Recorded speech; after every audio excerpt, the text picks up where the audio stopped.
allazi arsala rasulahu bil huda wa dinil haq liyuzhirahu 'ala dini kullihi wa kafa billahi syahida. Asyhadu an la ilaha illallah wa asyhadu anna Muhammadan abduhu wa rasuluh. Qala rabbi shrah li sadri wa yassir li amri wahlul 'uqdatam min lisani yafqahu qawli, amma ba'du. Pertama-tama dan yang paling utama, kita panjatkan puja-puji serta syukur kehadirat Allah Subhanahu wa taala karena berkat rahmat serta karunia-Nya kita bisa berkumpul di Masjid Al-Furqan dan juga bisa berkumpul juga di media daring, yaitu melalui Google Meet serta Instagram. Salawat serta salam mari kita limpah curahkan ke junjungan Habibana wa Nabiyana Muhammad SAW, kepada keluarganya, kepada sahabatnya, tabi'atnya, dan kepada umatnya. Semoga kita menjadi umat hingga akhir hayat nanti itu menjadi umat yang diakui, yang dibanggakan oleh Rasulullah. Amin ya Allah ya Rabbal Alamin. Ikhwan semuanya, terima kasih yang telah hadir di Masjid Al-Furqan. Terima kasih juga yang telah hadir di melalui Google Meet ya. Kita sudah mulai mencoba yaitu sistem hybrid di sini. Kita juga berterima kasih kepada mungkin yang ada di Instagram yang sudah join, dan seperti yang sudah diinformasikan bahwa sekarang kita akan berdiskusi mungkin ya lebih tepatnya, atau sharing-sharing ilmu dengan Barokah Ekonomi Community dalam acara Barokah Academy, yang dimana Barokah Academy ini tuh suatu bentuk upaya dari Barokah Ekonomi Community membina para pemuda-pemudi dan belajar bareng-bareng agar senantiasa menjadi pemuda-pemudi yang tetap dalam ranah memperjuangkan Islam, yaitu agama Allah Subhanahu wa taala. Nah, pada kesempatan kali ini kita akan membahas atau sharing tentang spirit of continuous improvement ya. Yang dimana semangat ini tuh sangat perlu kita tingkatkan, semangat ini tuh perlu kita jaga. Dan pemateri pada kesempatan kali ini adalah Kang Jamil ya, selaku pembina dari Barokah Ekonomi Community. Mungkin untuk mempersingkat waktu, mari kita buka dengan ta'awudz dan basmalah bersama-sama. Bismillahirrahmanirrahim. Untuk selanjutnya saya persilahkan kepada pemateri, yaitu Pak Jamil, untuk melakukan atau memaparkan materi terkait spirit of continuous improvement. Mangga ke dan tempat dipersilakan. Baik, bismillahirrahmanirrahim. Assalamualaikum warahmatullahi wabarakatuh. Innal hamdalillah nahmaduhu wa nasta'inuhu wa nastaghfiruhu wa na'udzu billahi min shururi anfusina wa min sayyiati a'malina. May yahdihillahu fala mudhillalah wa may yudlilhu fala hadiyalah. Asyhadu an la ilaha illallah wa asyhadu anna Muhammadan abduhu wa rasuluhu alladzi la nabiyya ba'd. Alhamdulillah, ikhwah fillah rahimakumullah, hadirin di Masjid Al-Furqan FKG Unpad dan di Instagram maupun di Google Meet ya, yang hadir secara daring. Alhamdulillah, segala puja, puji serta syukur kita panjatkan kehadirat Allah Subhanahu wa taala, Rabb Malik ilah dan manusia, yang atas berkat rahmatnya, hidayahnya serta nikmat-nikmatnya yang tak pernah bisa kita hitung jumlahnya, kita bisa berkumpul, bersilaturahim, bermuwajahah, bertemu di tempat ini, di forum ini, di agenda hari ini dalam keadaan sehat walafiat, tidak kekurangan suatu apapun, dan mudah-mudahan dalam lindungan Allah Subhanahu wa taala dan didoakan oleh para malaikat karena sedang berupaya menuntut ilmu. Tak lupa salawat serta salam mudah-mudahan senantiasa tercurah, terlimpah kepada uswah kita, teladan kita, Pangeran Besar Revolusi Islam Habibana wa Nabiyana Muhammad. Mudah-mudahan salawat serta salam sampai kepada keluarganya, sahabatnya, tabiin, tabiut tabiin, dan sampai pula kepada kita selaku umatnya hingga akhir zaman. Amin ya Allah ya Rabbal Alamin.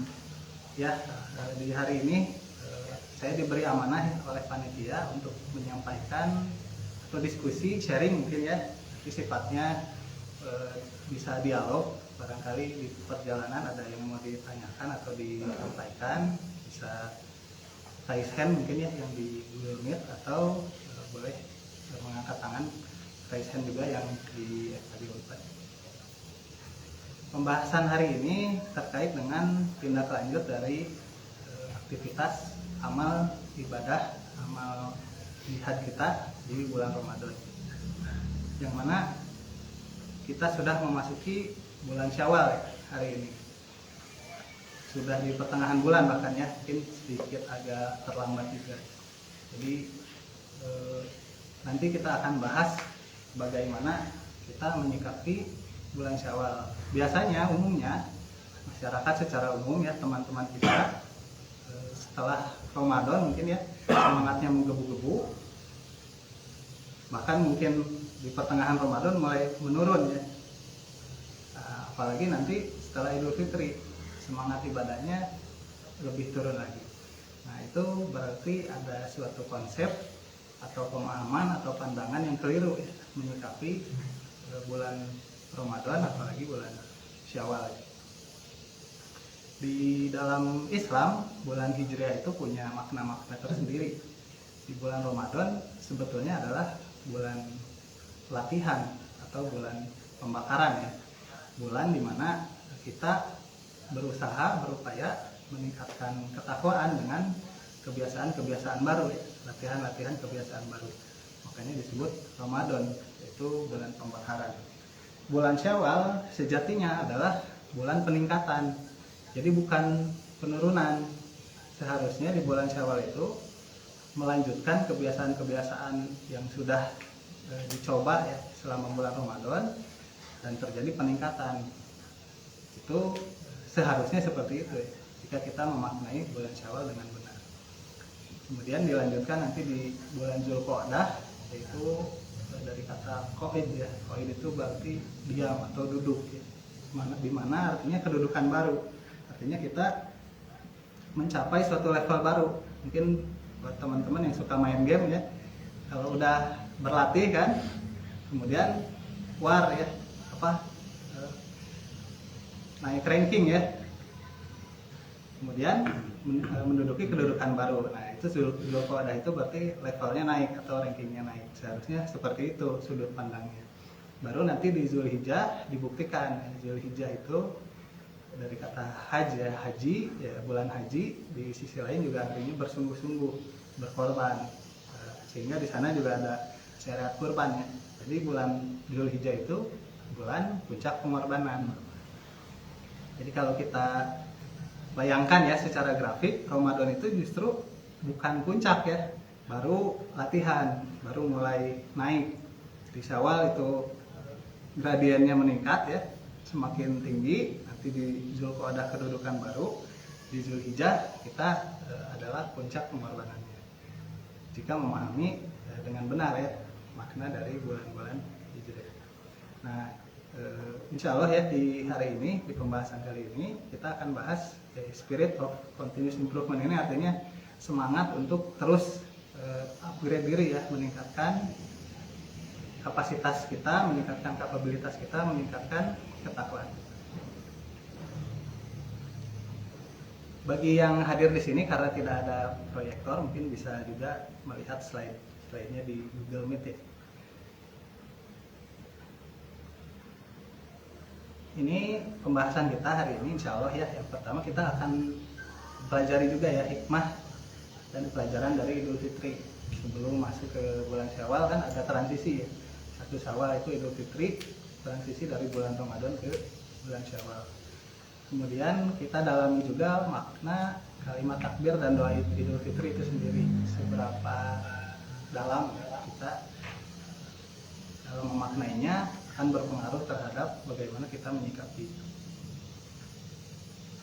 Selanjutnya kita mundur satu tahap ke belakang ya, di bulan Ramadan, evaluasi bagaimana target dan capaian kita selama bulan Ramadan kemarin. Kemudian ini konsep everlasting Ramadan ya, artinya Ramadan abadi. Jadi nanti kita akan diskusi bagaimana Ramadan, semangat Ramadan yang menggebu-gebu itu harusnya abadi ya, tidak hanya di awal Ramadan saja atau di pertengahan atau sampai akhir, tapi terus sampai 1 tahun berikutnya. Sebagaimana Rasul dan para sahabatnya ketika persiapan Ramadan itu pasca Ramadan ya, bukan nanti Ramadan tahun depan mendekati bulan Ramadan baru persiapan, jadi sudah disiapkan dari 1 tahun sebelumnya. Artinya semangat Ramadannya abadi, terus menerus ada.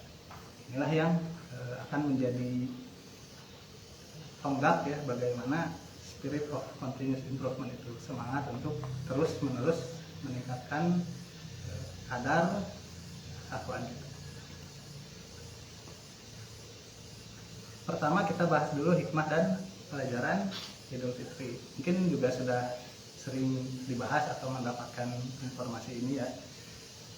Jadi kita akan coba bahas sama-sama. Secara bahasa dulu ya, dalam tinjauan terminologi Idul Fitri itu dari kata id dan fitri. Id itu artinya apa? Ada itu?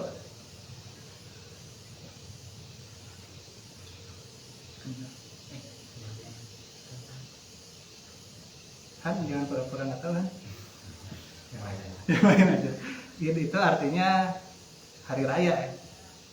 Hari raya. Kalau fitri? Fitri apa? Fitrah artinya apa yang kita punya. Fitrah itu ya ada yang menginterpretasikan atau mengartikan secara sederhana suci ya. Atau fitrah itu kecenderungan ya, bawaan, sifat bawaan. Nah, ini fitrah itu dari kata fatoro. Fatoro artinya ciptaan. Sebagai contoh di Quran surat Al-Fatir ayat 1. Alhamdulillahi fatiri samawati wal ardh. Artinya segala puji bagi Allah pencipta, fatoro ya, langit dan bumi. Artinya fatoro itu ciptaan atau penciptaan. Dikaitkan dengan fitrah tadi, fatoro itu adalah penciptaan yang pertama atau blueprint ya, atau prototype. Jadi penciptaan berikutnya harus mengikuti blueprint tersebut, harus mengikuti cetakan awal tersebut. Itulah makna dari fatwa. Sehingga didekatkan dengan pemaknaan terhadap manusia. Fitrah manusia adalah harus sesuai dengan bagaimana manusia pertama diciptakan. Di dalam Quran surat Ar-Rum ayat 30 ini dijelaskan ya. Saya baca artinya saja.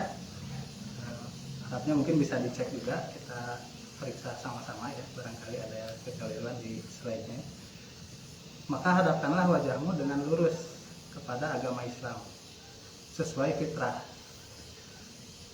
Sesuai fitrah Allah disebabkan dia telah menciptakan manusia menurut fitrah itu. Nah, ini tergambar ya. Jadi kalimat atau kata fitrah ini menggambarkan manusia sudah diberikan default setting ya, yaitu fitrah tadi, dan hadapkanlah wajahmu sesuai fitrah itu, apa, dengan lurus kepada agama Islam, pada tauhid. Tauhid itu mengesahkan Allah, menjadikan Allah itu satu-satunya yang kita sembah, satu-satunya yang kita ikuti, kita ibadahi, kita jalankan perintahnya, dan satu-satunya yang memiliki kita, yang lain tidak ada. Jadi tergambar ya makna fitrah di sini. Dan mungkin kalau diperdalam lagi terkait makna fitrah, ada suatu hadis yang mengatakan semua manusia itu lahir atas fitrah. Nanti orang tuanya atau lingkungannya yang membuat dia berubah dari fitrah. Analoginya seperti banyak ya, misalnya handphone ya. Handphone itu punya factory setting ya. Kita beli dengan factory setting itu, dengan sehari-hari kita gunakan dan sebagainya, diinstal aplikasi, itu akan merubah fitrah tersebut ya. Atau bahkan fitrah handphone itu sebagai alat komunikasi misalnya. Kemudian karena handphone yang kita belinya tangguh gitu ya, suatu waktu kita gunakan untuk jadi ganjal pintu kan bisa ya. Nah, bisa, tapi tidak sesuai dengan fitrahnya. Seperti itu gambarannya. Itu makna Idul Fitri yang pertama. Jadi Idul Fitri adalah hari bagaimana kita kembali kepada fitrah, kembali kepada tauhid, kembali kepada Islam. Sehingga di hari raya Idul Fitri itu kita harusnya melakukan kontemplasi ya, sudah sejauh mana tauhid yang kita pegang, sudah sejauh mana ajaran Islam yang kita jalankan. Sehingga Rasul dan para sahabatnya ya ada yang mengisahkan ketika Idul Fitri itu bersedih. Sedihnya bukan karena tidak punya pakaian, tidak punya untuk dimakan suatu ya, tapi sedih karena ditinggalkan oleh Ramadan, dan sedih ketika mengingat ya bagaimana kontribusinya atau bagaimana kiprahnya selama Ramadan mungkin ya belum sesuai dengan yang diharapkan. Kemudian yang kedua ini adalah dimaknai Idul Fitri itu sebagai hari raya internasional. Hari raya internasional artinya apa? Dirayakan seluruh dunia. Dirayakan di seluruh dunia ya, tidak terkecuali di belahan bumi manapun, di sudut dunia manapun, di ujung bumi kalau ada ujungnya ya, itu juga dirayakan. Di benua manapun ada perayaan. Hanya mungkin ada suatu fenomena ya yang kita amati, Idul Fitri dirayakan tapi kadangkala tidak serempak, tidak sama waktunya. Mungkin bukan hanya Idul Fitri ya, penanggalan 1 Ramadannya juga masih kadangkala jadi suatu perdebatan. Nah ini bagi kita ya sebagai seorang muslim, mungkin sebagai masyarakat biasa sudah terbiasa ya dengan fenomena ini. Tapi di satu sisi juga kita merasa ada yang kurang ya. Artinya kepemimpinan Islam itu belum satu komando di dunia ini. Masih ada blok-blok mungkin yang masih menghalangi. Nah ini jadi bagi kita ya sebagai seorang pejuang Islam ya yang berusaha berupaya menjadikan Islam ini menang di dunia, menjadikan Islam sebagai ajaran yang dianut oleh semua umat manusia ya, dengan dakwah kita ini bagaimana ya jadi suatu tanda tanya besar bagaimana Islam ini bisa berkuasa ya kembali kepada masa jayanya waktu dipimpin oleh Rasul dan Khulafaur Rasyidin, menjadi acuan ya, jadi referensi kebudayaan umat manusia. Itu salah satu kontemplasi dari fakta bahwa Hari Raya Idul Fitri adalah hari raya internasional. Kita masih merayakan secara internasional, tapi masih ada sisi-sisi komandonya belum sama ya, belum satu komando.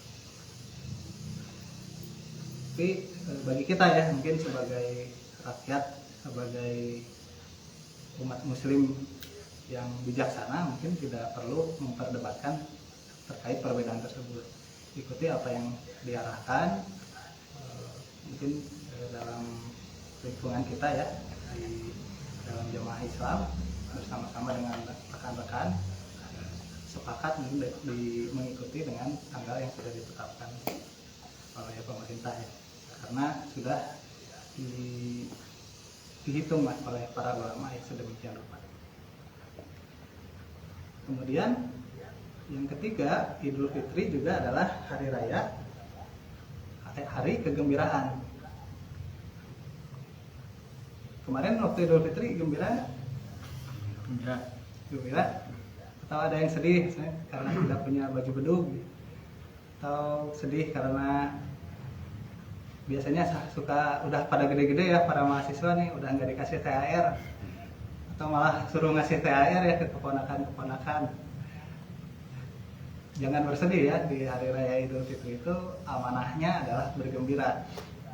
Bahkan bagi orang yang secara finansial kekurangan, fakir, miskin, dan 8 asnaf itu ya harus digembirakan dengan zakat fitrah. Kita tunaikan zakat fitrah nanti oleh amilin dikelola sedemikian rupa dan dibagikan kepada mereka yang membutuhkan. Itu juga metode ya di dalam Islam yang begitu adil untuk menggembirakan umat yang secara finansial masih kekurangan. Rasulullah bersabda ya, liso ini farhatan. Farhatan itu artinya dua kegembiraan. Yang pertama kegembiraan ketika berbuka puasa atau hari raya. Yang kedua adalah kegembiraan ketika bertemu Tuhannya. Kenapa gembira dengan dua hal ini?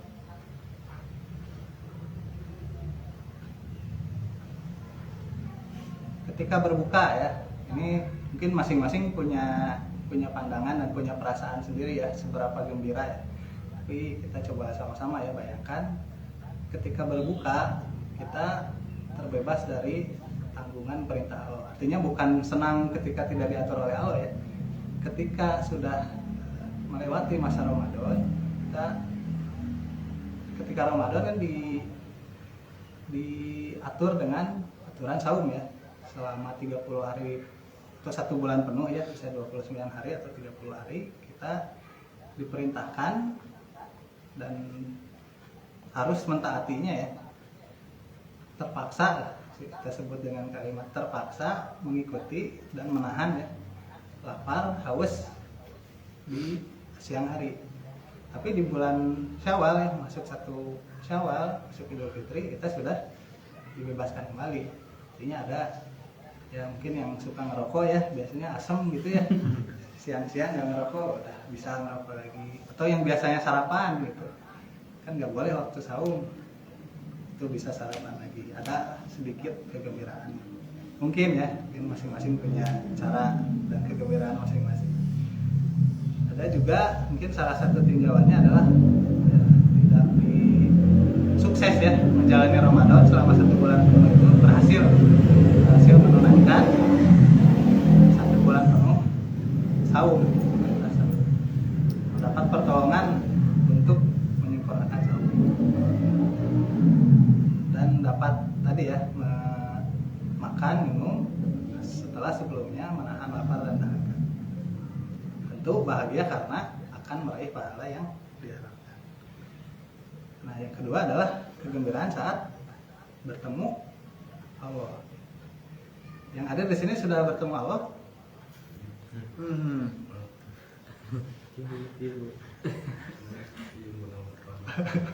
Kenapa ragu jawab? Belum ya? Belum? Atau mungkin tidak akan?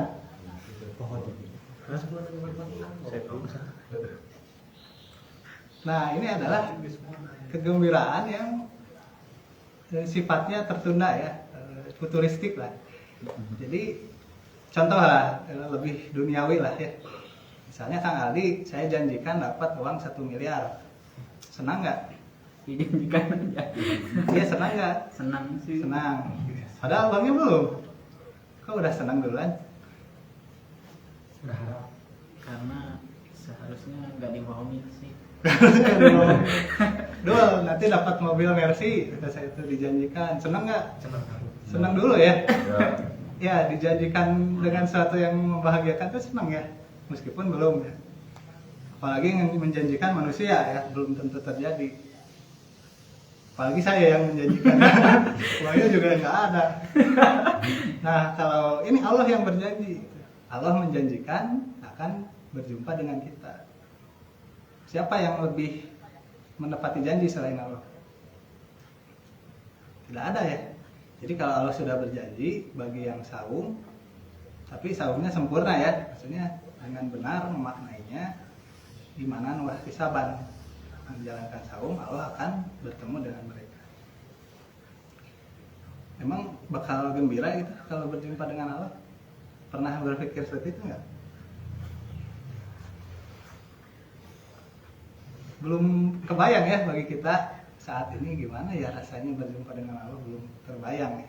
Tapi satu hal ya, fakta, orang yang berjumpa dengan Allah udah pasti masuk surga. Tidak semua orang yang masuk surga bisa berjumpa dengan Allah. Artinya orang yang masuk surga sebagiannya berjumpa dengan Allah. artinya orang yang berjumpa dengan Allah pasti masuk surga. Bayang ya. Nah, dan pastilah ada kenikmatan yang tidak bisa kita bayangkan ya ketika berjumpa dengan Allah. Di tingkat Nabi sekalipun ya, hanya Nabi Rasul Muhammad ya yang pernah berjumpa dengan Allah di alam lahut sana ya. Malaikat Jibril juga nggak boleh masuk ketika Isra Mi'raj.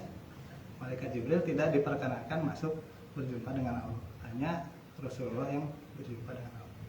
Kemudian Nabi lain, Nabi Musa pernah suatu waktu di Gunung Tursina ya kalau tidak salah ingin berjumpa dengan Allah, tapi akhirnya diperlihatkan gunung itu langsung hancur, Nabi Musa langsung pingsan.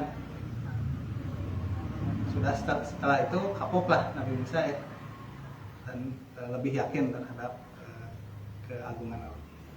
Itu level Nabi ya, kita Nabi bukan ya, amalan masih jauh lah, tapi dijanjikan bertemu dengan Allah, kan harusnya bahagia ya.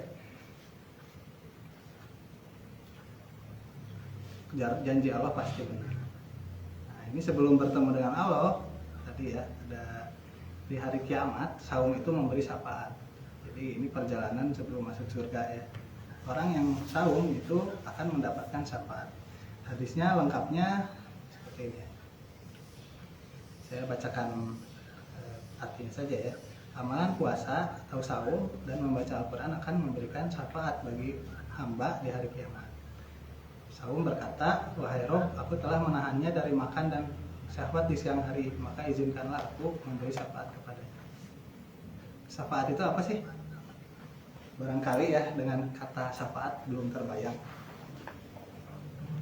Pertolongan ya, syafaat itu. Kita bayangkan di padang mahsyar yang luas, kemudian panas ya. Karena mungkin dapat informasi bahwa di padang mahsyar itu jarak matahari berapa? Ada yang bilang 1 jengkal, ada yang bilang 1 hasta. Sekarang jarak bumi ke matahari berapa? Nggak apa juga, pokoknya jauh lah ya. Berapa tahun cahaya gitu ya. Itu udah panas ya. Belum di ekuator ya, di khatulistiwa itu lebih panas lagi. Belum siang hari di musim panas, itu lebih panas lagi. Nah ini di padang mahsyar mataharinya dekat dan padangnya luas, hamparan yang tidak ada apapun, tidak ada gedung-gedung, tidak ada tempat berlindung, tidak ada Indomaret ya. Biasanya kalau kepanasan mampir ke Indomaret ya. Nah ini tidak ada, tapi saum bisa memberikan syafaat, pertolongan. Ya mungkin, ini mungkin ya, jangan diinterpretasikan sebagai kebenaran ya. Bisa saja saum itu nanti memberikan payung ya, pertolongan untuk menaungi, atau dengan tingkat saum yang lebih besar memberikan terpal mungkin ya, atau gazebo, atau tadi lah mungkin berwujud Indomaret atau kulkas portable. Intinya membantu kita, menolong kita menghadapi masa-masa sulit di padang mahsyar. Itu saum ya. Bahagia nggak dengan jadi itu? Bahagia ya, harusnya bahagia kalau di dalam isi dimaknai. Kemudian yang kedua, bagi orang yang melaksanakan saum itu dijanjikan ada pintu khusus, pintu VIP untuk masuk surga. Jadi bayangkan tadi setelah menjalani padang mahsyar yang panas, sudah ditolong sama saum, alhamdulillah dihisab masuk surga. Nah orang lain lagi ngantri nih masuk surga ya, ada pintunya. Nah yang saum mah dipanggil, yang saum siapa aja. Nah ini ya di ayatnya, di hadisnya, sesungguhnya di surga itu ada pintu yang dinamakan Ar-Royan. Ar-Royan itu artinya ya, segar ya kalau tidak salah. Orang yang berpuasa di hari kiamat masuk dari pintu itu. Tidak dibolehkan seorang pun memasukinya selain mereka. Berarti apa? VIP ya. Kalau digambarkan dengan istilah sekarang, lalu dikatakan mana orang yang saum katanya. Kemudian mereka pun bangkit, tidak ada seorang pun yang masuk kecuali dari mereka. Bayang ya, lagi duduk-duduk nunggu giliran, lagi ngantri ya, baris, mana yang saum? punya tiket khusus VIP golden ticket sini lewat Aroyan kan enak ya, bahagia ya. Nah itu kebahagiaan yang kedua ya, setelah tadi diberi syafaat di padang mahsyar, masuk ke surga lewat pintu VIP, kemudian nanti di surga juga mendapatkan kesempatan ya. Yang saum, khusus yang ahli-ahli saum boleh berjumpa dengan Allah. Yang lain mungkin iri ya, aduh nggak ikut saya, mungkin ya ini gambaran. Nah mudah-mudahan dengan memahami itu kualitas saum kita jadi bisa ditingkatkan. Mungkin yang sudah biarlah sudah ya, yang lalu biarlah lalu. Mudah-mudahan dari pendalaman pemaknaan ini kita bisa meningkatkan kualitas saum kita dengan harapan tadi ya mendapatkan kebahagiaan yang paripurna.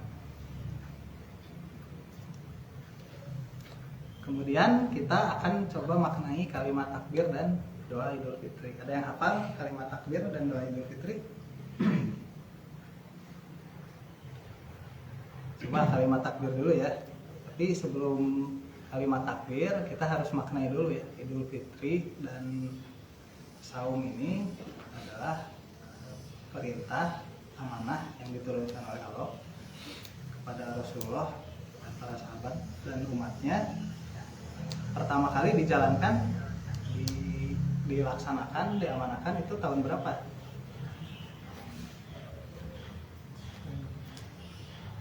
Bal, tahun berapa Bal?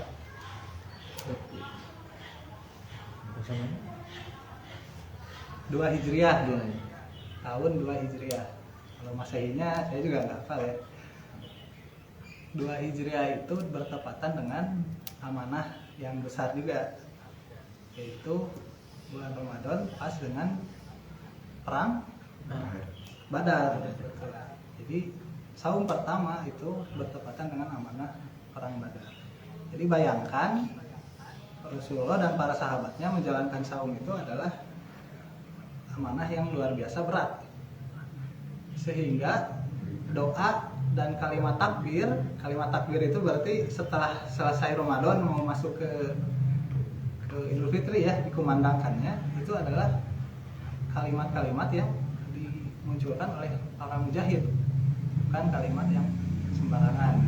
Sudah ada, bukan kalimat-kalimat viral yang kekinian, sudah ada pada masa itu. Nah ini kalau di informasi yang didapatkan 2 Hijriah itu bertepatan sekitar ya tahun 624 Masehi, tepat setelah kemenangan umat Islam dalam perang Badar. Jadi bayangkan meskipun tidak ikut Badar kita ya, tapi jiwanya sama dengan para mujahid yang ikut perang Badar. Ini kalimat takbir lengkap ya. Allahu Akbar, Allahu Akbar, Allahu Akbar.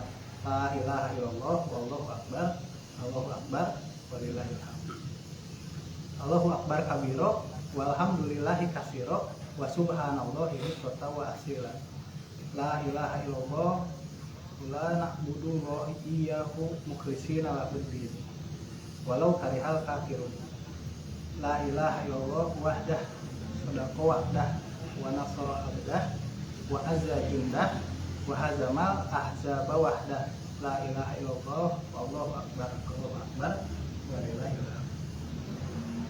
Hafal nggak? Enggak ya? Biasanya bocil-bocil kalau takbiran Allahu akbar aja ya hafalnya ya. Paling walillahil hamd ya. Nah ini kalau kita maknai berat juga ini. Kita coba ini ya maknanya. Allahu akbar kabiro, ini menggambarkan jiwa takbir dari para mujahid ya, Rasul dan para sahabat. Jiwa takbir itu artinya tadi apa? Allahu akbar kabiro, Allah maha besar dengan segala kebesaran.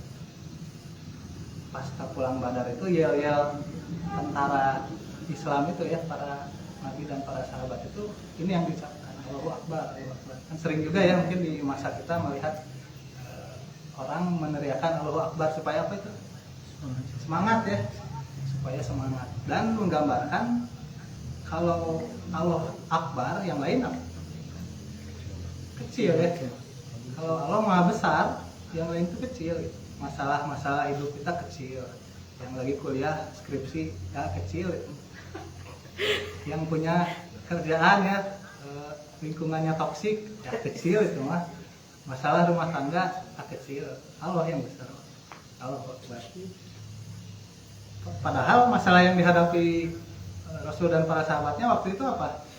Perang ya, perangnya juga dahsyat dan secara hitungan matematis statistik juga harusnya, bukan harusnya ya, peluangnya kalah ya. Rasulullah dan para sahabatnya jumlah pasukannya 313, musuh 1000. Matematika sederhana 1:3 kalah. Tapi tidak, semangat jiwa para mujahid ya, Rasul dan para sahabatnya tadi Allahu Akbar, Allah saja yang besar. Musuh mau sebanyak apapun ya kecil itu mah, santai aja ya. Nggak santai juga, perang aja dengan berharap pada pertolongan dari Allah. Tergambar ya jiwanya tuh tidak ada yang dikhawatirkan gitu. Dengan mengucap Allahu Akbar itu tidak ada yang dikhawatirkan, tidak ada yang dirisaukan, tidak ada yang digalaukan. Kita juga dilatih ya dalam sholat, setelah niat apa yang dilakukan pertama kali? Takbiratul ihram, kalimatnya apa? Allahu Akbar. Berarti ketika sholat itu kita mengagungkan Allahu Akbar. Yang lain kecil, hilang harusnya ya. Masalah-masalah hilang harusnya. Tapi kadang-kadang malah muncul ya waktu sholat, Allahu Akbar, kunci di mana ya?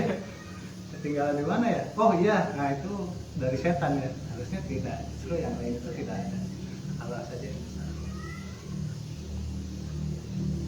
Terkait tadi 313 banding 1000, sebetulnya ada matematika Allah juga ya. Nanti mungkin kita bahas lebih jauh. Tapi di dalam suatu surat di dalam Al-Quran itu menggambarkan orang yang sabar itu sebanding dengan 10 musuh, 1:10. Jadi kalau mujahid yang sabar, mujahidun sabirun, itu setara kekuatannya dengan 10 orang musuh. Tapi kalau kesabarannya kurang atau ada sesuatu yang kurang dalam dirinya, itu banding dengan 2. Jadi kita bahas lebih dalam di forum lain. Jadi kalau 313 banding 1000 itu masih menang, karena yang sepadan itu 3130 ya kalau matematika sederhana. Dan ya pasti ada fakta bahwa Rasulullah dan para sahabatnya ditolong dengan malaikat ya, pasukan dari langit, bagi yang bisa melihat. Nah, nanti kita dalami lah di forum yang lain. Allahu Akbar tadi ya. Kemudian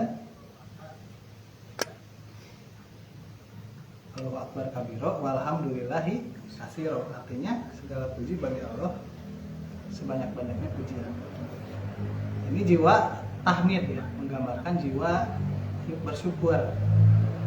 Para nabi dan para sahabatnya, Rasul dan para sahabatnya, para mujahid Badar itu pandai bersyukur ya. Apa yang disyukuri nanti akan kita dalami. Banyak ya yang harus disyukuri. Tapi dalam konteks perang Badar itu ya pasti karunia berupa kemenangan. Nanti kita bahas setelahnya.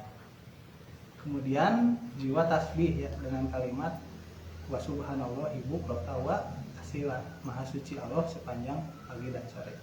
Ini kalimat apa istilahnya maknawi ya. Pagi dan sore itu bukan siangnya enggak gitu, malamnya enggak. Pagi dan sore itu artinya sepanjang masa, sepanjang waktu. Allah mah sudah suci ya, Allah sudah suci. Kita yang menyucikannya justru yang harus menyucikan diri.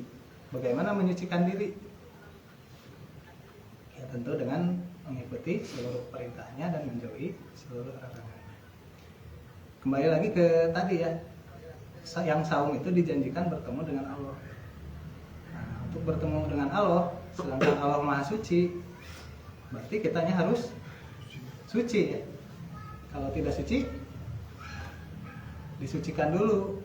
Sehingga ada hadis yang lain yang menggambarkan ya, bagi seorang manusia yang masih belum suci dengan setelah ditimbang amal-amalnya, tapi tidak pernah musyrik ya, artinya dosa besarnya tidak dilakukan, masih bisa masuk surga dengan cara dimasukkan dulu ke dalam neraka sebagai bentuk penyuciannya.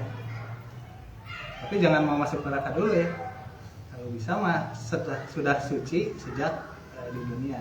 Makanya bagaimana upaya kita adalah meningkatkan keimanan, ketakwaan, dan terus menjalankan perintahnya, menjauhi larangannya untuk menyucikan diri, sehingga di akhirat ketika ditimbang amal solehnya sudah banyak, amal salahnya ada tapi sudah ditaubati, jadi suci langsung masuk. Mudah-mudahan ya kita bisa berupaya istiqomah menyucikan diri untuk bisa masuk surga. Kemudian jiwa tahlil tergambar dari kalimat la ilaha illallah wala na'budu illa iyyahu mukhlishina lahuddin walau karihal kafirun. Tiada Tuhan selain Allah dan kami tidak menyembah selain kepadanya, dengan memurnikan agama Islam atau din Islam meskipun orang kafir membenci. Ini cukup panjang ya, padahal la ilaha illallah cukup. Tapi tidak cukup ya. Ini muncul dari para mujahid yang sadar bahwa memegang tauhid, memegang la ilaha illallah itu pasti punya musuh ya. Pasti punya kontra, orang yang memusuhinya, yaitu orang kafir. Di kalimat ini menggambarkan nih bagi kita juga yang mudah-mudahan insya Allah senantiasa berupaya ya menjaga ketauhidan kita, mendakwahkan Islam. Ini pasti ada musuh. Tapi meskipun ada musuh dan musuh membencinya, membenci juga tidak hanya membenci aja ya, pasti ada program-program, ada kegiatan-kegiatan untuk menjatuhkan Islam atau ya, memperburuk citra Islam. Banyak ya kita lihat sekarang ini. Dan mudah-mudahan dan harusnya tidak patah arang, tetap dengan keteguhan tauhidnya, sehingga itulah makna dari jiwa tahlil tadi yang dimiliki oleh para syuhada, para mujahid Rasul dan para sahabat. Mudah-mudahan jiwa-jiwa ini terinstal juga ya di dalam diri kita, meskipun kita bukan pasukan Badar, tapi dengan memaknai, menghayati kalimat takbir yang dikumandangkan oleh Rasul dan para sahabatnya, oleh para mujahid Badar, itu tergambar, oh ini yang dirasakan, oh ini yang dimiliki. Tadi ada kalimat yang belum disebutkan ya, yaitu sodaqo wa'dah wa nasoro abdah wa azza jundah wa hazamal ahza bawahdah. Nah, ini yang tadi kaitannya dengan syukur ya. Apa sih yang disyukuri oleh Rasul dan para sahabatnya? Yaitu kemenangan Islam. Ini gambaran yang digambarkan ya dalam kalimat ini, bahwa sodaqo wa'dah, janji Allah itu benar. Janji yang mana? Bahwa Allah akan menolong hamba yang menolong agamanya. Itu wa nasoro abdah, dia menolong hambanya. Dan terbukti ya, wa azza jundah wa hazamal ahzab wahdah, yaitu Allah memuliakan bala tentaranya serta melarikan atau memporak-porandakan musuh dengan keesaan. Ini terasa begitu mendalam oleh Rasul dan para sahabatnya, bahwa terasa ya kemenangan dalam Badar itu memang pertolongan Allah dengan diturunkannya pasukan malaikat.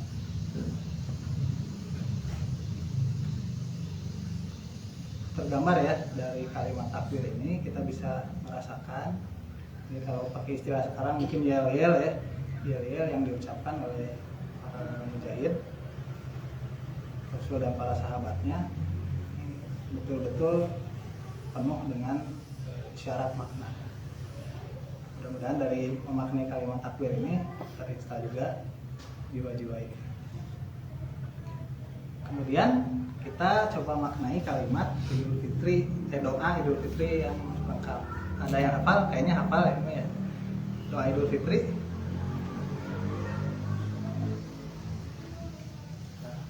Irsyad ya gitu ya. Hafal nggak doa Idul Fitri? Kemarin nggak berdoa waktu Idul Fitri. Apa? Pernah dengar tapi takobalahu? Wah, tak hafal tuh itu mah. Pernah dengar ya? Nah itu tuh doa Idul Fitri. Artinya apa? Oh nggak tahu juga. Sering dengar aja ya. Takobalahu minna wa minkum. Syamana wa syamakum. Minal aidin wal faizin. Maaf ya teman-teman. Yang hafalnya itu. Oke, kita coba baca ya kalimat lengkapnya itu. Taqabbalallahu minna wa minkum, taqabbal ya karim. Tahu tadi ada tambahan syamana wa syamakum. Artinya, ya Allah, terimalah dari kami dan dari kamu ya, minna wa minkum amalan. Taqabbal ya karim. Terimalah ya karim. Wa ja'alna lahu wa iyyakum minal aidin wal faizin. Nah ini ya, minal aidin wal faizin yang sering didengar. Wal makbulin kullu amin wa antum bi khair. Artinya semoga Allah atau ya Allah terimalah ya. Semoga Allah menerima amal ibadah kami dan kamu. Wahai Allah yang maha mulia ya karim, terimalah. Dan semoga Allah menjadikan kami dan kamu termasuk orang-orang yang aizin, itu kembali, wal faizun, dan menang. Jadi faizin itu artinya menang, bukan mohon maaf batin. Minal aizin wal faizin itu artinya kembali dan menang. Maksudnya apa sih? Nah, kita bahas satu-satu ya. Taqabbalallahu minna wa minkum. Itu adalah doa pengharapan bagi kita ya, yang mungkin adalah turunan dari doa pengharapan dari tadi ya para mujahid yang ahli sabun, mengharapkan amal ibadahnya diterima. Kemudian menggunakan kalimat asma Allah ya Karim. Kenapa ya Karim? Kan ada ya Rahman, ya Rahim, ya Malik, ya Kudus, ya Salam, ya Mu'min, ya Muhaimin, ya Aziz, ya Ghafur, dan seterusnya. Ada 98 opsi lain ya. Kenapa pakai kalimat atau kata asma ya Karim? Ada yang pernah memikirkan? Yang akan memikirkan apa artinya juga baru ya. Ya Karim itu artinya maha mulia ya. Kalau secara pemaknaan artinya Allah menerima meskipun tidak sempurna. Amal kita masih bolong-bolong ya, tidak sempurna. Kitanya juga bukan nabi, bukan sidikin, bukan syuhada, bukan siapa-siapa. Tapi Allah menerima. Itu harapannya ya, dengan kalimat ya Karim itu tergambar, ya Allah terimalah amal kami meskipun kami tidak sempurna, meskipun kami bukan siapa-siapa, meskipun kami banyak dosa, ya Allah terimalah. Jadi ini sangat dalam ya. Taqabbalallahu minna wa minkum, taqabbal ya Karim. Kemudian wa ja'alna lahu, semoga Allah menjadikan wa iyyakum minal aidin wal faizin, menjadikan kami dan kamu termasuk orang yang kembali apa tadi? Kembali lagi ke makna Idul Fitri, kembali kepada apa? Fitrah. Kembali ke settingan awal, reset factory, kembali kepada ketauhidan, kembali kepada kesadaran tauhid, kembali kepada Islam. Wal faizun, dan menang apa? Ya, menang Islam, dan menangnya diri kita melawan hawa nafsu, menangnya kita dalam pertempuran melawan setan dan para tentaranya. Menangnya Islam di dalam diri kita, menangnya Islam di keluarga kita, menangnya Islam di masyarakat, sehingga Islam kembali kepada fitrahnya juga. Baldatun thayyibatun ghafur, negeri yang aman, thayyib yang baik dan diampuni oleh Allah. Kembali kepada kemenangan itu. kemudian Qulu amin wa antum bi khair. Setiap tahun, setiap waktu qulu itu senantiasa ya artinya. Semoga kamu senantiasa dalam kebaikan. Jadi, nah ini juga jadi landasan ya. Senantiasa itu kan seterusnya, salawasna, tidak terputus, ini present continuous, sekarang dan seterusnya, gitu kan.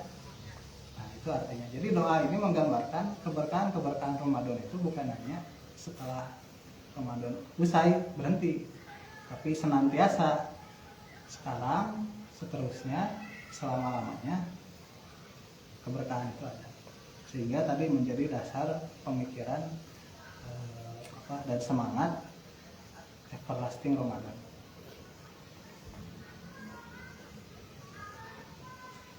Sejauh ini mungkin ada yang mau ditanyakan dulu. Kalau tidak ada, kita lanjut. Lanjut. Oke, baik. Nah, itu sekilas pemaknaan terhadap Idul Fitri dan kalimat takbir dan juga doa Idul Fitri untuk menguatkan. Tergambar ya. Meskipun Idul Fitrinya sudah mungkin lewat 2-3 pekan lalu ya, tapi mudah-mudahan dengan forum ini kita sama-sama diingatkan lagi dan diperkuat lagi ya bahwa Idul Fitri itu momentum yang luar biasa, bukan sembarang hari raya, hari Jumat, hari berkumpul bersilaturahim saja, tapi ada jiwa tauhid yang ingin coba dikuatkan kembali, kemudian harapan-harapan atas Ramadan yang sudah kita lalui. Nah, sisi lain kita akan lihat juga ya evaluasi target dan capaian Ramadan kita. Kira-kira kalau ditanya Ramadan kemarin sukses nggak? Alhamdulillah. Tahunya sukses dari mana? Targetnya apa Ramadan? Nggak pernah bolong. Oke, itu berarti sukses ya. Ada yang halangan di sini nggak ada ya? Jadi target saum full ya 1 bulan semua. Ada yang lain targetnya?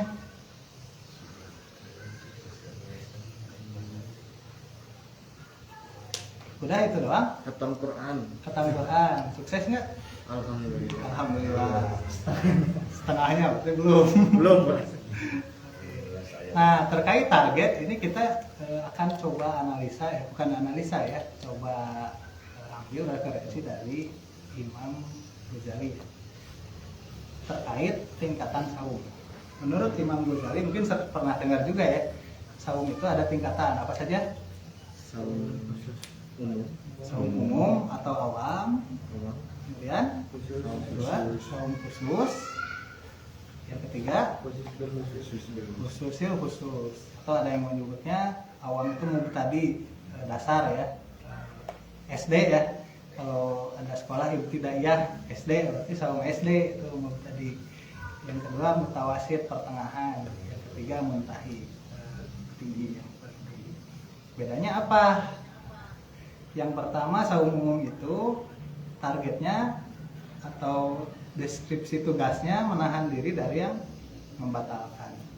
Jadi kalau tadi alhamdulillah saya saumnya full 30 hari. Nah, berarti sukses. Saum tadi saum dasar, saum alhamdulillah sukses. Kalau yang khusus kayak apa yang membatalkan? Hafal ya, ada 3, makan, minum, dan hubungan suami istri di siang hari.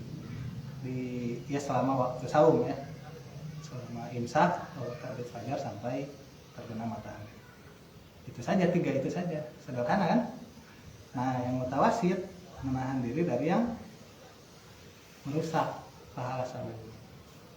Jadi kalau punya targetnya saum umum, ya sudah cukup, tinggal menahan makan, menahan dari minum, menahan dari hubungan suami istri, cukup.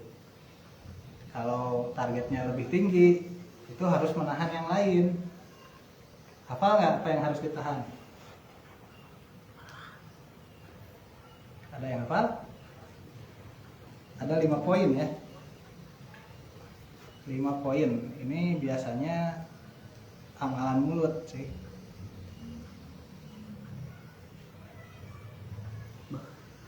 Apa nggak? Yang pertama adalah gibah. Tahu gibah? Apa? Gosip. Membicarakan keburukan orang lain. Cirinya kalau orangnya ada bersama kita pasti marah, itu gibah. Kalau yang diomonginnya kebaikan itu mah bukan gibah. Kalau orangnya ada di depan kita dia gak marah dengan ucapan itu bukan gibah. Misalnya lagi ngomongin orang ya tapi kebaikan, itu mah bukan gibah. Gosip masuknya kebaikan atau keburukan ya, tergantung ya isi gosipnya. Artinya jangan salah sangka, misalnya lagi saum saya emang nggak boleh ngomongin orang, lagi misalnya merencanakan kegiatan gitu ya, ada suatu agenda dakwah misalnya atau apa, nggak boleh ngomongin orang ya, bukan ngomongin orang doang, ngomongin orang keburukannya gibah. Tapi itu fakta ya. Kalau gibah itu yang dibicarakannya meskipun buruk fakta. Kalau yang tidak fakta namanya apa? Fitnah. Betul. Fitnah itu lebih kejam dari pembunuhan. Itu ada hadisnya. Fitnah itu lebih kejam dari pembunuhan. Kenapa? Mungkin dalam istilah sekarang itu apa, pencemaran nama baik ya. Kalau orang percaya dengan fitnah yang kalau orang percaya dengan fitnah yang tersebar, itu bisa bukan hanya dia yang mati, keluarganya, anak cucunya bisa jadi ini juga dirugikan. Itu yang pertama. Gibah mengurangi pahala saum, merusak pahala saum, bahkan membatalkan saum khusus. Jadi kalau kita punya target saum khusus, batal. Tinggal saum umum yang kita dapatkan. Yang kedua adalah kizib atau dusta, berbohong. Berbohong itu apa definisinya? Biar jelas. Membicarakan atau melakukan sesuatu yang tidak benar atau bukan fakta ya. Itu bohong. Nawadua ya bahasa Sundanya. Tapi ada kebohongan-kebohongan yang bukan dosa ya, bahkan diperbolehkan. Misalnya bagi yang sudah berkeluarga, bohong untuk menyenangkan istri itu boleh. Bukan membohongi istri ya, bohong untuk menyenangkan istri itu diperbolehkan. Dengan niat tadi ya menjaga keharmonisan. Tapi kalau bisa mah jangan bohong. Jadi poinnya adalah kebohongan itu merusak ya.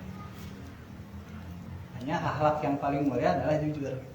Jadi biasakan untuk tidak berbohong, tidak berdusta, tidak mengatakan yang tidak sesuai dengan fakta. Kemudian yang ketiga, namimah. Namimah itu artinya adu domba atau provokasi. Meskipun fakta juga ya. Ada si A, si B, memang dua-duanya melakukan keburukan. Kemudian dengan sengaja memprovokasi untuk terjadinya peperangan, cekcok, mau individu atau antar kelompok, itu namimah. Kemudian yang keempat, ropas.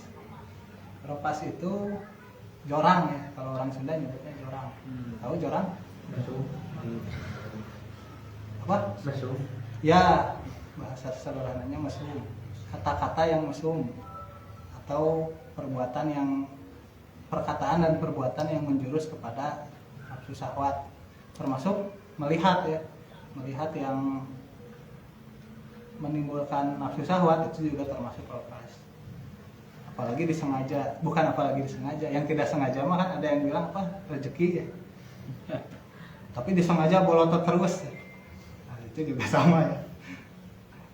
Jadi memandang yang bukan haknya, yang menimbulkan nafsu syahwat itu disebut ropas. Mengucapkannya juga perbuatan yang merujuk atau menghasilkan nafsu syahwat itu disebut ropas. terakhir adalah sumpah palsu atau yamin al-ghaus. Sumpah palsu, tapi jangan bayangkan sumpah itu hanya di pengadilan ya. Kan sering di kehidupan sehari-hari bersumpah demi Allah, sing demi kira curi micing. Itu sumpah janji kita kepada Allah. Kelanjutan dari janji kita di alam ruh ya. Di alam ruh kita pernah berjanji. Apa janji kita? Dan Allah bertanya waktu itu, kalau balas syahidna, yang jawabannya itu ya. Nah itu alastu birobbikum, kata Allah. Apakah benarkah? Bukankah aku ini Robmu? Kata manusia apa? Alastu birobbikum. Qalu bala syahidna. Benar, kami menjadi saksi. Cuma semua ya, semua ruh dikumpulkan, jawabannya sepakat, tidak ada yang berbeda. Ruh Fir'aun juga sepakat waktu itu mah. Nah pas turun ke dunia, walau alam tak jadi berbeda. Mungkin karena gemilang harta.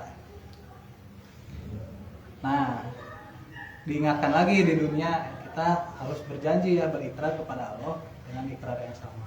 Ikrar tauhid ya, berjanji kepada Allah bahwa Rob satu-satunya hanya Allah. Sehingga kita siap bertauhid, siap menjalankan syariat Islam ya, siap berakhlak Islam, siap berkepemimpinan Islam. Itu yang tadi ya, saum awam sudah 3 yang ditahan, saum khusus 5 yang ditahan tadi ya, masih ingat? Baru apa aja? Gibah, bohong, namimah, oke. Ropas, dan sumpah pocong ya. Yang tingkatan berikutnya adalah saum khusus ya, khusus. Ya, saum muntahi ya, paling tinggi. Ini adalah saumnya para mujahid, saumnya para nabi, para siddiqin, para syuhada, para sholihin. Kita nabi bukan. Siddiqin bukan. Syuhada bukan. Sholihin mudah-mudahan ya, mudah-mudahan termasuk sholihin. Itu orang-orang yang soleh. Cirinya apa berarti saum yang muntahi ini? Menyuburkan amal soleh. Jadi selain menahan yang 3 tadi, menahan yang 5, menyuburkan amal soleh. Atau berjihad ya, bersungguh-sungguh menjalankan amal soleh. Itu tingkatan saum yang jadi target kita. Kalau Ikhwan yang hadir di sini, hadirin yang hadir di FKG Unpad maupun yang di Instagram ataupun yang menyimak secara daring lewat Google Meet, punya target masing-masing ya, silahkan ya. Tapi mudah-mudahan yang targetnya adalah yang paling tinggi ya. Saum khususil khusus. Jadi diisi bukan hanya dengan menahan, tapi juga menyuburkan amal soleh. Nah, kemudian setelah targetnya sama nih, kita analisa juga tercapai tidak targetnya. Insya Allah kan. Ketercapaian itu apa? Tujuan dari saum itu apa? Takwa ya, menjadi la'alakum tattaqun, menjadi mutakin, menjadi orang yang bertakwa. Nah, berarti kalau tujuannya itu, targetnya itu, kita harus tahu ya, mutakin itu yang seperti apa sih? Ada, ini coba kami rangkum ya, mungkin nanti bisa dibaca lagi atau diteliti lagi berapa indikator yang disebut dengan mutakin. Kalau kita mau lulus kuliah misalnya ya, harus menyelesaikan apa? Semua SKS, menyelesaikan skripsi, menyelesaikan atau menguasai semua keterampilan ya yang dipersyaratkan ini. Orang sistem informasi berarti kan harus bisa membuat sistem informasi, orang elektronik harus bisa merangkai misalnya. Itu baru disebut lulus kan ya. Nah ini juga sama, lulus disebut dengan profil mutakin itu ada indikatornya. Berarti ada SKS yang mungkin harus ditempuh ya, ada profil yang harus dipenuhi. Ini 14. Yang pertama, ini saya bacakan ayatnya, nanti kita amati ya, ada kalimat-kalimat yang menjadi parameter atau indikator. Di dalam Quran surat Al-Baqarah ada nih terkait dengan mutakin. Ini saya bacakan artinya saja ya. Kitab Al-Quran ini tidak ada keraguan di dalamnya. Ia merupakan petunjuk bagi orang-orang yang lil muttaqin, orang yang bertakwa. Artinya orang bertakwa cirinya apa? Tidak meragukan Quran. Tidak meragukan Quran, keimanannya utuh. Nah di bawahnya siapa sih orang bertakwa itu? Yaitu orang-orang yang beriman kepada yang gaib, menegakkan sholat, menginfakkan sebagian rezeki yang kami anugerahkan kepadanya. Berarti cirinya apa? Beriman kepada yang gaib, menegakkan sholat, bukan hanya melaksanakan ya. Menegakkan itu berarti menjaga semua hikmah-hikmah sholat ya. Kalau hikmah sholat itu menjaga dari perbuatan yang mungkar ya, ya berarti harus sampai sana. Kemudian menginfakkan sebagian rezeki itu ciri muttaqin. Nah, sekarang banyak ya orang yang mengaku Islam tapi tidak beriman pada yang gaib. Yang gaib itu apa sih? Definisi gaib apa? Ya, Tidak nampak tapi ada ya. Ada tapi tidak terlihat, invisible. Angin itu gaib ya, tidak kelihatan. Allah gaib, malaikat gaib, jin gaib. Tapi angin mah nggak pernah disebut makhluk gaib ya, jadi nggak kelihatan. Apalagi yang gaib. Kiamat gaib ya, ada, tapi nanti, tapi belum terlihat. Kan banyak yang gaib. Nah, sekarang itu banyak fenomena orang Islam yang tidak meyakini yang gaib, tidak meyakini takdir, tidak meyakini hari akhir. Cirinya apa? KTP-nya Islam tapi ya disuruh ibadah nggak mau. Kan ibadah itu gaib ya, pahalanya gaib, timbalannya gaib. Jadi malah yang ngawon. Nah itu kan berarti tidak meyakini. Yang mudah-mudahan yang hadir di sini semuanya ya, yang hadir di secara online juga bisa meningkatkan keimanannya terhadap yang gaib, meningkatkan ketakwaannya. Karena zaman sekarang ketika banyak paham-paham materialis, artinya materialis itu kan harus segala terlihat ya, materinya harus nampak fakta perwujudannya. Nah, ini kita masih bisa terjaga dari keimanan terhadap itu. Kemudian ayat yang lain, ini indikator muttaqin, agak panjang ya, itu coba saya bold. Yang pertama, beriman kepada Allah, hari akhir, malaikat, kitab suci. Ini lebih di breakdown lagi ya, gaib-gaibnya apa. Kemudian nabi-nabi. Kemudian memberikan harta yang dicintai kepada kerabat, anak yatim, orang miskin. Kemudian melaksanakan sholat, menunaikan zakat, menepati janji, sabar. Itulah ciri orang bertakwa. Kalau yang di Google Meet mungkin bisa di screenshot ya, enak ya. Yang hadir di sini boleh nanti kalau perlu filenya juga nanti bisa di share. Ini di Quran surat Al-Baqarah ayat 127. Ini di ayat yang lain, ini saya potong ya karena cukup panjang. Maukah aku beritahukan kepadamu sesuatu yang lebih baik daripada yang demikian itu untuk orang-orang yang bertakwa. Ini berarti kalau mau utuh dibaca kalimat ayat sebelumnya dan kalimat lengkapnya. Yang bertakwa itu apa sih? Yaitu orang-orang yang berdoa. Wahai Tuhan kami, sungguhnya kami benar-benar telah beriman, maka ampunilah dosa kami dan selamatkanlah kami dari azab neraka. Itu ciri orang bertakwa. Yang selanjutnya juga orang yang sabar, yang benar, dan yang taat.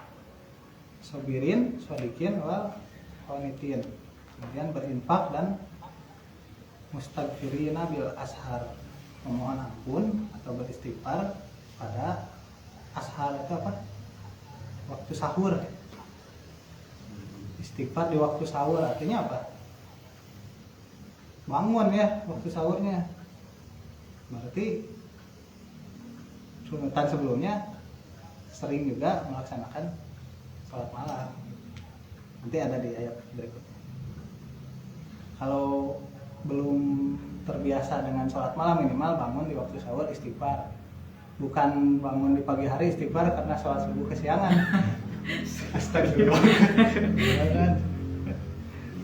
Itu di Quran surat Al-Imran ayat 15 sampai 17. Indikator muttaqin yang lain ini, yang bertakwa itu orang-orang yang selalu berinfak, baik di keadaan lapang maupun sempit. Kemudian orang yang bisa mengendalikan amarah, dan orang-orang yang memaafkan kesalahan orang lain. Allah mencintai orang yang berbuat kebaikan. Muhsinin ya. Kemudian memohon ampun atas dosa-dosanya. Itu Quran surat Al-Imran ayat 133 sampai 135. Kemudian muttaqin itu orang yang membawa kebenaran dan yang membenarkannya. Mereka itu orang-orang yang bertakwa. Artinya apa? Berdakwah ya, mendapatkan kebenaran Islam kemudian menyampaikan. Berdakwah itu tidak harus jadi mubalik ya, tidak harus jadi ustadz dengan perkataan atau kalimat yang sehari-hari ya, dengan teman kerabat dekat juga bisa menyebarkan kebenaran Islam. Berapa ayat tadi? 4.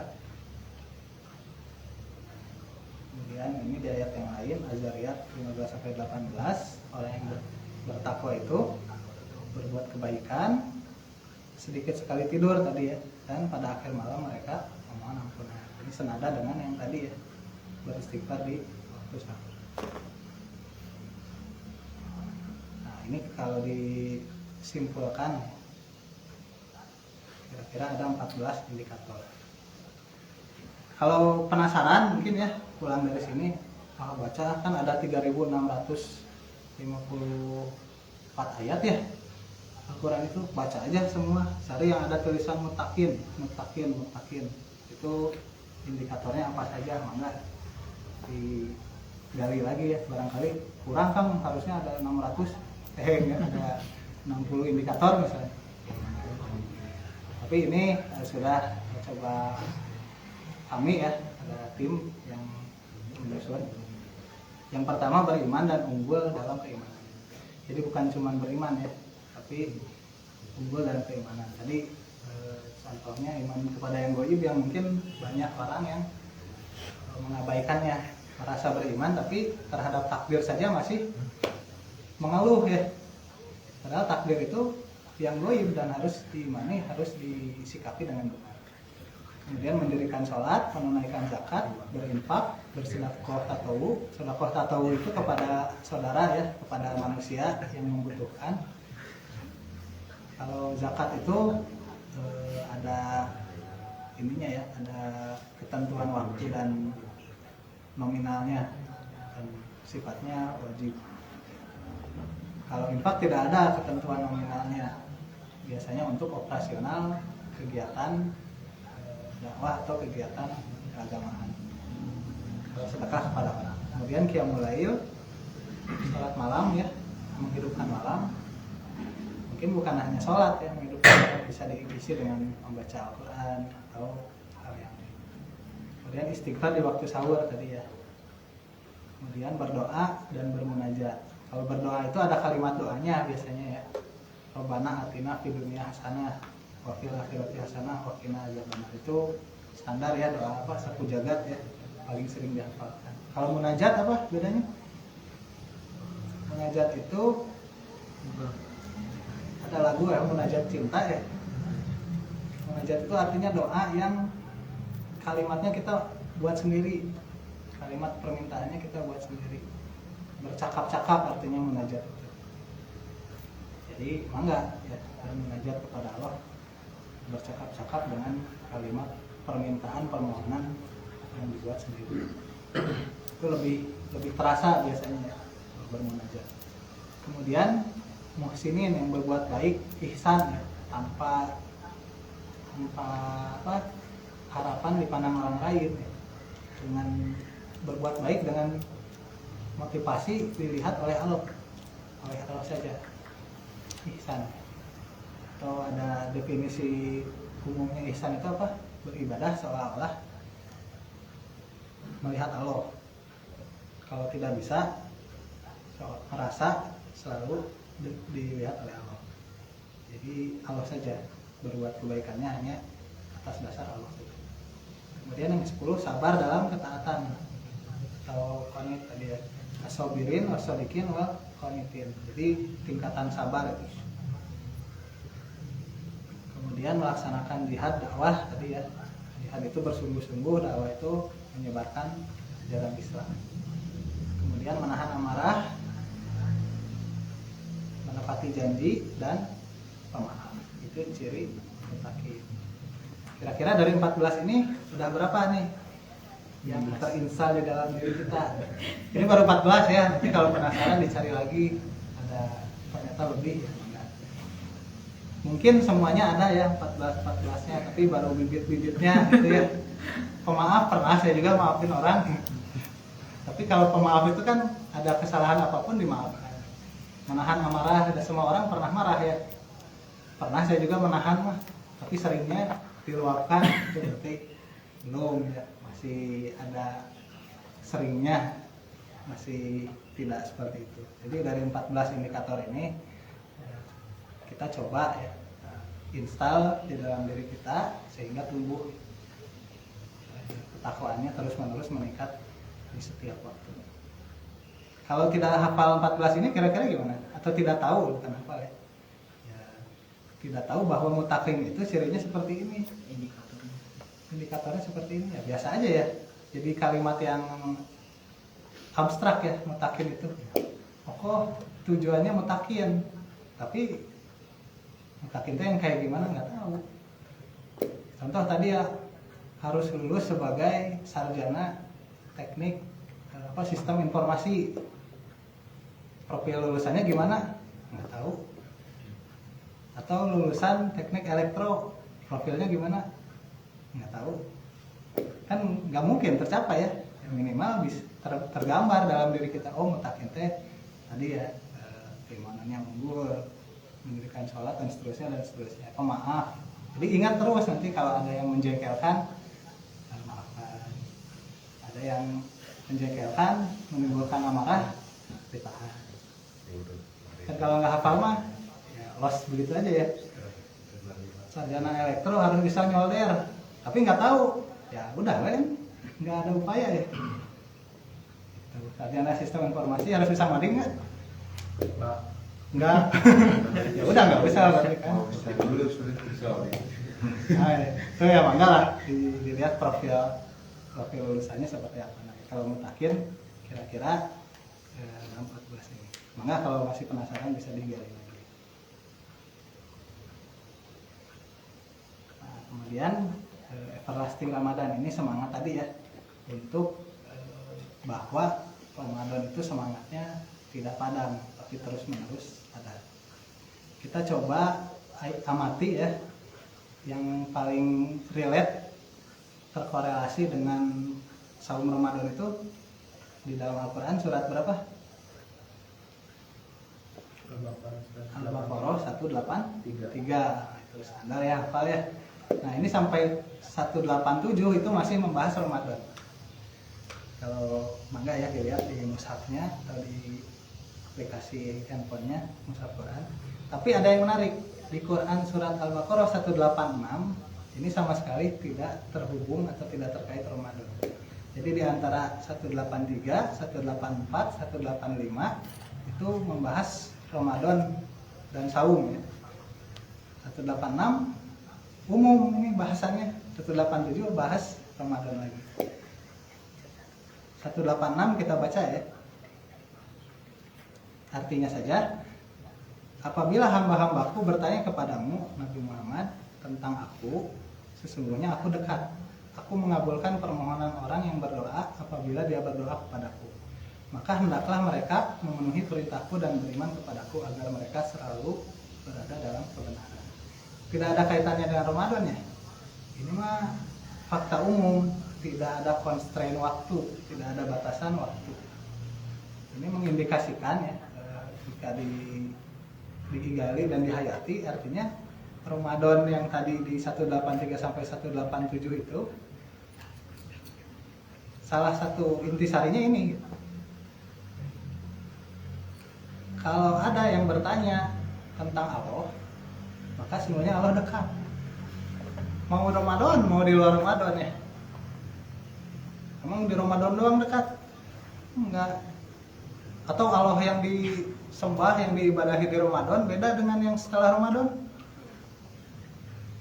Enggak kan? Sama kan? Ada hadis yang mengatakan Allah itu lebih dekat daripada urat nadi. Berarti ada terus ya, bahkan lebih dekat dari urat nadi. Gimana ya menggambarkan? Betul-betul memperhatikan kita ya, betul-betul bersama kita. Apakah Allah yang dekat itu hanya ada di Ramadan? Tidak. Allah yang ada di Ramadan itu sama dengan Allah yang di luar Ramadan. Maka semangatnya adalah mau Ramadan atau di luar Ramadan itu harusnya sama. Bahkan dalam tadi ya, kalau kita memaknai dengan benar, Ramadan itu baru latihan. Kalau apa misalnya yang suka main game ya, kan suka ada mode NPC ya, lawan bot, itu baru ngelawan bot gitu. Tarung aslinya nanti ya push rank ya istilahnya. Sehingga level up. Nah push ranknya itu di bulan Syawal ya meningkat sampai dapat level baru, kedudukan baru, dan nanti dibuktikan pengorbanannya di bulan ini.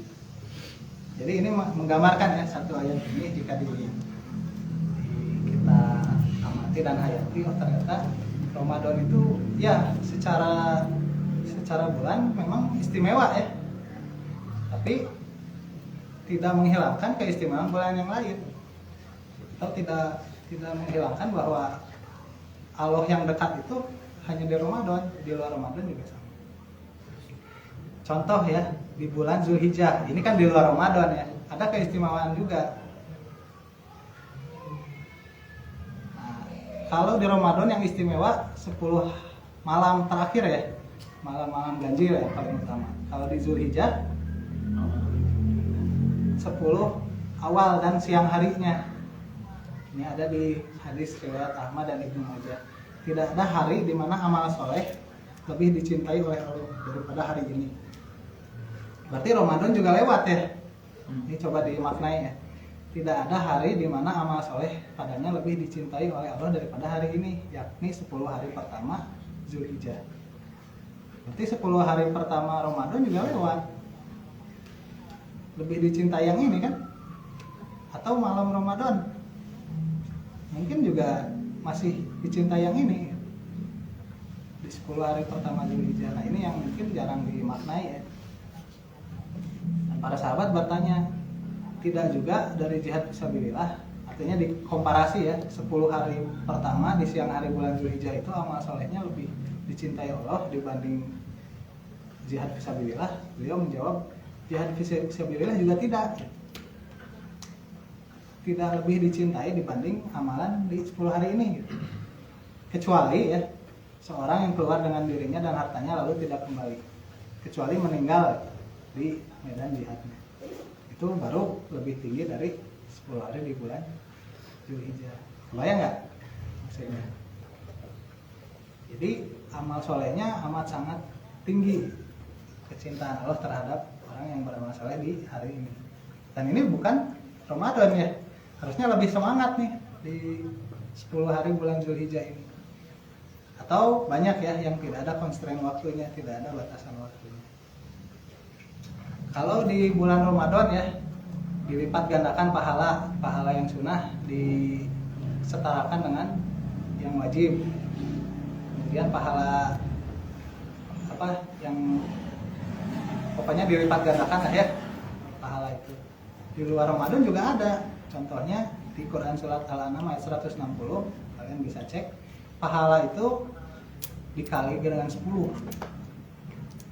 Jadi ini tidak ada batasan harus Ramadan, bebas hari apa saja. Ini kalau coba pakai kalimat matematika, pahala itu sama dengan amal dikali 10. Kemudian ada ayat di Al-Baqarah 261 dikali 700. Ada ya yang analoginya menggunakan bulir. Pahala infak di sini ya, menginfakkan hartanya itu seperti menanam benih.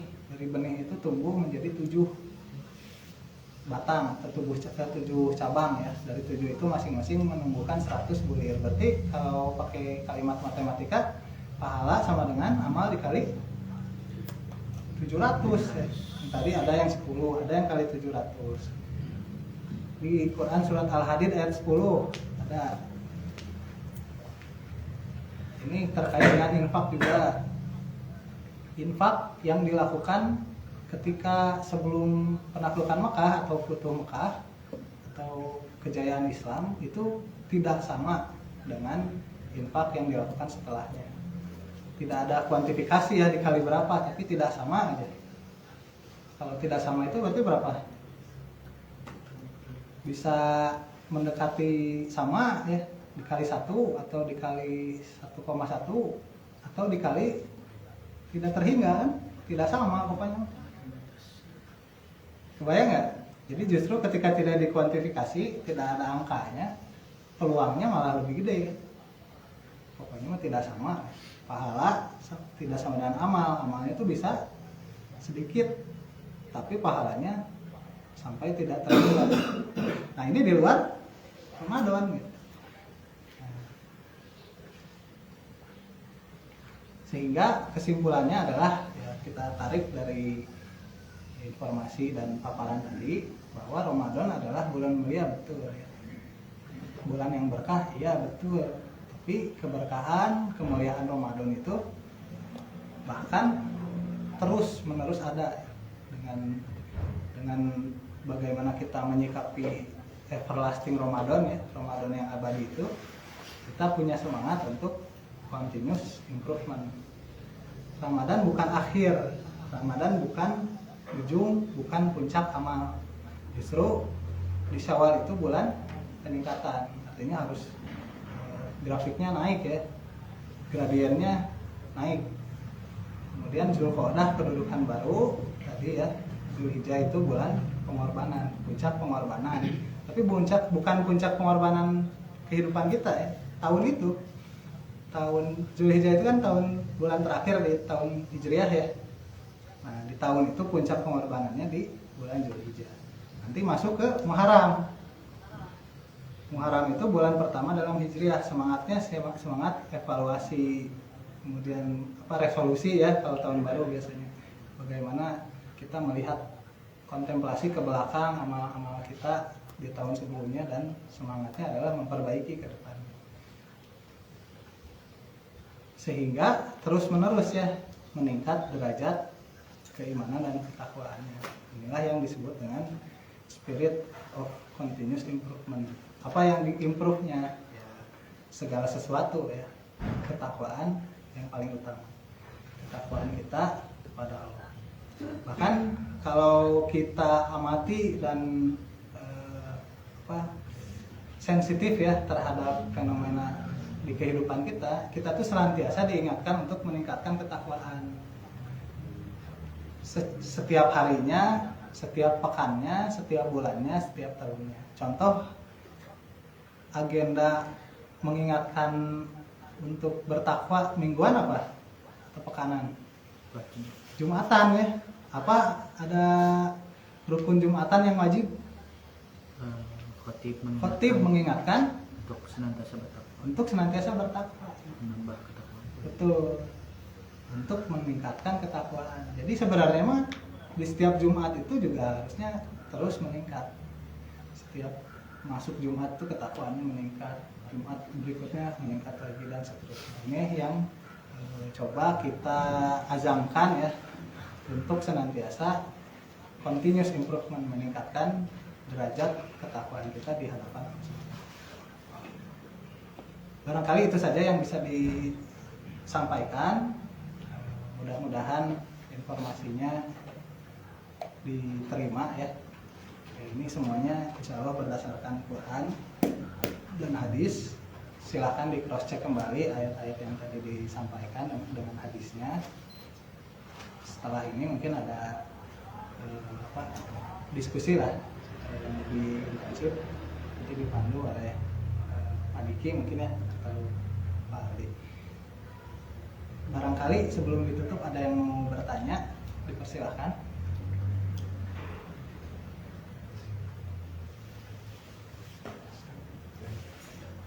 Yang online, yang hadir online, ada pertanyaan barangkali?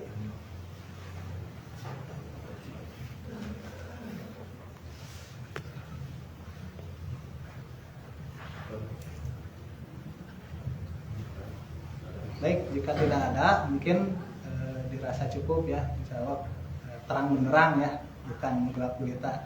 Tidak bertanya karena sudah jelas, bukan karena Tidak paham. tidak paham ya. Ngerti acan. Insya Allah mudah-mudahan ilmu yang disampaikan bermanfaat, kemudian berkah, kemudian kebenaran hanya milik Allah ya. Semuanya datang dari Allah. Saya hanya menyampaikan apa yang saya bisa sampaikan. Barangkali ada kekurangan, mohon maaf. Billahi taufiq wal hidayah. Fastabiqul khairat. Assalamualaikum warahmatullahi wabarakatuh. Kembalikan kepada moderator. Alhamdulillahirrahmanirrahim. Jazakallahu khairan kasiran kepada Pak Jamil yang sudah memaparkan materi ya terkait semangat ya. Yang pertama mungkin tadi lebih ke makna dari Idul Fitri itu sendiri ya, bahwa Idul Fitri adalah hari yang dimana mungkin sering kali kita menganggapnya ya hari raya biasa saja gitu, membuat suatu budaya saja. Ternyata lebih dari itu ya. Idul Fitri merupakan hari kegembiraan. Idul Fitri merupakan hari raya internasional gitu. Nah, semoga materi-materi yang tadi terkait Idul Fitri juga bisa kita kita persiapkan di Idul Fitri yang akan datang, jikalau itu juga diberi kesempatan oleh Allah Subhanahu wa taala. Lalu tadi terkait juga tentang bagaimana sih Ramadan itu menjadi abadi ya, bukan abadi secara mungkin puasanya, tapi gimana caranya si abadinya itu tuh semangat yang kemarin kita lakukan di bulan Ramadan terbawa sehingga meningkat ya, yang dimana mungkin tadi di Al-Baqarah 183 la'allakum tattaqun, yaitu menjadi orang-orang yang bertakwa. Nah, sehingga bertakwa itu tuh ternyata Allah kita tuh sama gitu. Di bulan Syawal Allah kita sama, dari Dzulqa'dah sama, Dzulhijjah sama, Muharram nanti juga sama gitu, sampai bulan-bulan 12 bulan berikutnya juga kan sama gitu. Jadi diharapkan semangat kita itu untuk senantiasa beribadah kepada Allah pun senantiasa terus sama ya, bahkan lebih meningkat lagi gitu maksudnya itu. Kalau misalkan tadi ada sesi diskusi, mungkin mangga barangkali ada Pak Diki juga tutup dulu aja mungkin ya, nanti untuk diskusinya di ini ya, beda forum. Mungkin sekian yang dapat saya sampaikan. Mari kita tutup dengan membacakan hamdalah dan istighfar serta doa akhir.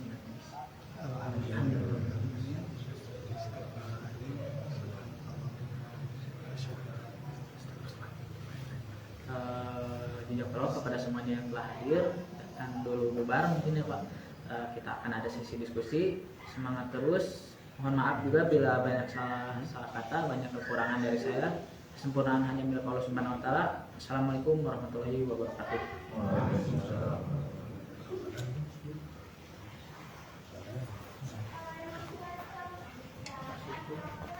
Kalau yang di ini mah enggak diskusi ya, itu diskusi.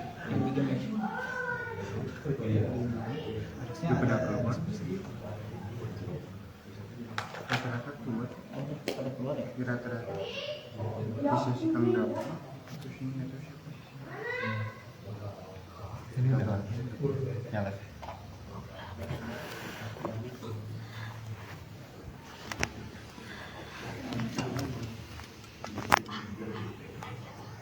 Ini ketiga.